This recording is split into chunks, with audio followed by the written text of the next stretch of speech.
a nuestro canal de YouTube. Señores, hoy es un día especial porque comenzamos 4 capítulos de temas de suma importancia para nosotros los cristianos. 4 capítulos que tienen que ver con los tiempos, diferentes épocas de la Iglesia del Señor. Desde su inicio, también aquel momento cuando la iglesia se descuidó, se une al Estado, luego se fragmenta la iglesia en 1000 pedazos y el estado actual de la iglesia. Son 4 capítulos que trataremos de hablarlos en 15 minutos y bueno, aquí lo importante no son los capítulos como tal, sino de que yo me hago acompañar para hablar de estos tiempos de la iglesia. La iglesia cuando comenzó, la iglesia cuando se corrompió, la iglesia cuando se fragmentó y el estado actual de la iglesia. Un teólogo me acompaña, mínimo, ¿verdad? Porque además de teólogo es pastor, tremendo hombre, escritor, autor del libro ¿Quién secuestró el Evangelio?, que es una joya para mí. Y bueno, lo vamos a recibir con un fuerte aplauso al pastor Víctor Medina. Pastor, una vez te dije que tú eres una estrella y lo eres. Amén, no fugaz. Pero yo me aplaudo yo mismo porque he aprendido que yo tengo que darme de mirarme en el espejo y decir, gasolina. Oye, sí, usted puede decir que será lo que yo tengo, que estoy tan lindo. Amén. Bueno, gracias, Pastora Belkis, por la oportunidad. Yo creo que son temas muy asertivos, me apasionan. De hecho, mi especialidad en teología ha sido la historia, o sea, la teología histórica. Y responde básicamente al tema de lo poco especulativo y a otra variable que para mí es básica, y es que el hombre, el ser humano, es su historia. O sea, no hay hombre sin historia. Usted es usted y su historia. Si yo hablo de Belkis, ¿cuál Belkis? Ah, la de Higüey. ¿De dónde? ¿De qué iglesia? Y eso genera un contexto que es histórico. Okay. Entonces, cuando nos metemos en las entrañas de la iglesia, no existen pastores de iglesia local. Eso es una utopía, decir, bueno, yo soy pastor de la iglesia local en Higüey. No, no. ¿Cómo debe decirse? Somos pastores de la iglesia. La iglesia es una sola, que se ha ido ramificando a un punto que probablemente ha perdido conexión con su epicentro. Usted me dijo el otro día que usted era solo cristiano. Correctamente, mi denominación es cristiana. O sea, pero fíjate que la respuesta es histórica también. Cuando tú hablas de anglicano, tú tienes que ir a la historia para entender qué es el anglicanismo, qué pasó con Enrique VIII. Vamos a llegar ahí en uno de estos capítulos. Claro, pero ahora sí. Vamos, pastor, al inicio de la iglesia. Genial. Mira, el inicio de la iglesia es interesante. Es un poquito cuestionable el tema de si Jesús pretendía un movimiento Cristo como viene, se hace hombre, habita entre los hombres, muere por los hombres, resucita por los hombres, ahora está sentado a la diestra de Dios como Dios mismo y nosotros entendemos todo eso. Ahora, ¿Él estableció una iglesia, sí o no? Ahí voy. Ese es un tema controvertible cuando vamos al concepto de eclesía, que es Mateo, que va a recoger este aspecto. Sin embargo, tú vas a ver los otros evangelios. Vamos a sacar el de Juan, que es el más tardío. Vas a ver ciertas omisiones al respecto, lo cual pone algunos elementos en detalle para decir, bueno, Pedro, sobre ti edifico mi eclesía, palabra que es importante entenderla, o sea, que era la eclesía a la que se refiere el concepto griego, era una forma de gobierno democrático, la eclesía era el gobierno del pueblo, sobre la cual estaban supeditadas las decisiones populares. Entonces, de ahí viene el concepto de asamblea. Por eso tú vas a ver una denominación del siglo XX, año 1904, 1916, que se va a llamar asamblea. Ahora, yéndonos al origen, tú te vas a dar cuenta de que, Jesús conforma un grupo, Jesús se va, vuelve, ¿verdad? Hay 40 días que Jesús permanece después de la resurrección. Y Jesús va diciéndole a ellos, miren, quédense en Jerusalén hasta que sobre ustedes venga el Espíritu Santo. Ese era un grupo muy ecléctico. Sin embargo, si tú lees bien el libro de los Hechos de los Apóstoles, que voy a citar a Justo González, que es uno de los grandes historiadores de la iglesia, más bien debería llamarse Los Hechos del Espíritu Santo, porque los libros se le ponían apellidos en función del volumen que se trataba. De los apóstoles se habla muy poco ahí. Pero el punto es que ellos siguen yendo al templo judío, entonces el cristianismo no era como tal una religión per se. El cristianismo era en ese momento, en su cuna, una ramificación del judaísmo. Ok. En el año 90 tú vas a celebrar o se celebra un concilio que se llama el Concilio de Jamnia, concilio que celebran los judíos para separarse del nazareísmo. Sí, sí, sí. Entendemos hasta ahí perfectamente. Entonces, tú vas Pero viendo, igual ya venía el grupo. ahí de viene, iglesia. el grupo viene creciendo de forma paradójicamente amorfa, o sea, no Sí, tenía sí, sí, sí, forma. sí. Vas Pero a- se le llamaba iglesia o grupos. el concepto de iglesia se va a formalizar como tal un poco más adelante. En el caso de los discípulos no se detuvieron. No, Y avanzaron. donde quiera que llegaban, predicaban. podríamos decir que predicaban y formaban un grupo. Bueno, sí, tú vas a ver en el libro de los Hechos, que para mí es el manual primario para Sí, sí. definir la iglesia. El libro de los Hechos es el que nos da el marco teórico.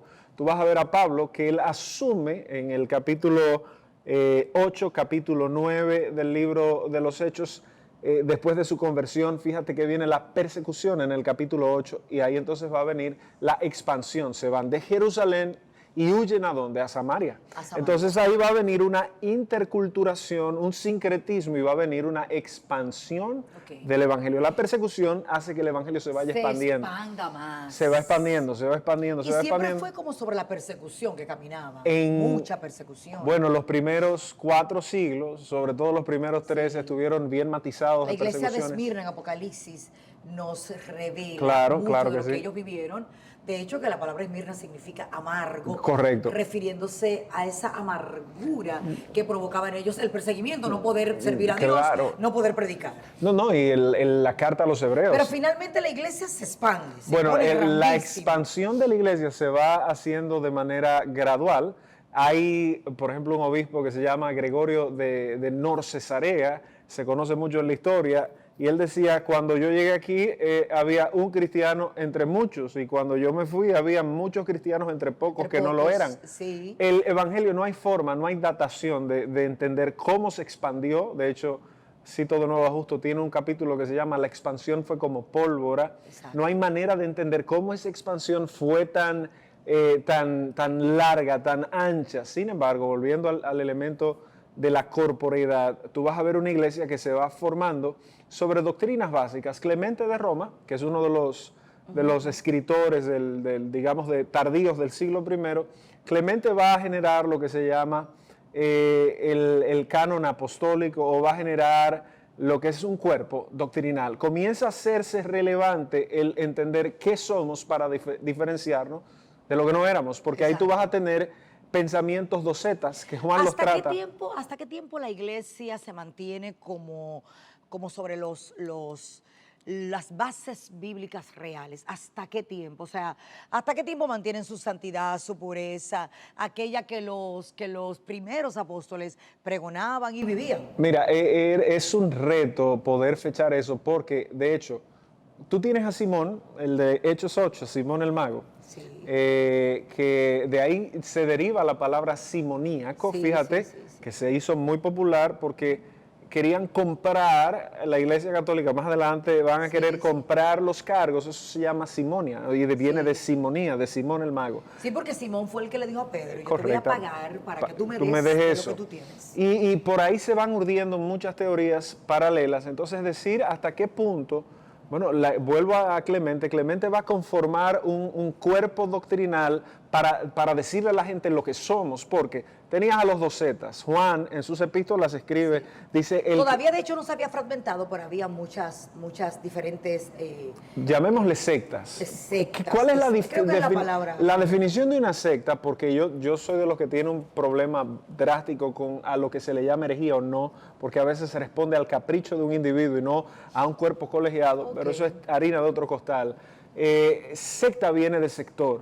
Entonces, cuando un sector viene de sectum, en el idioma, sector, cuando un sector se denomina el todo, cuando lo que usted es un sector, usted no puede ser impositivo siendo un cuadrante de todo un plano cartesiano. Pero había muchos sectores. Había muchos sectores. Y que no necesariamente creían todos de igual manera. No te vayas lejos, Hechos 15, o sea, móntate en Hechos 15, el primer concilio que se celebra cerca del año 50, ya hay una fragmentación porque eran retos. Es como que tú me entregues un mes a esta iglesia, yo no conozco el manual de procedimientos, yo tengo mi forma, tengo mis abordajes, entonces Pablo entiende un llamado para los gentiles. Los gentiles eran para los judíos paganos.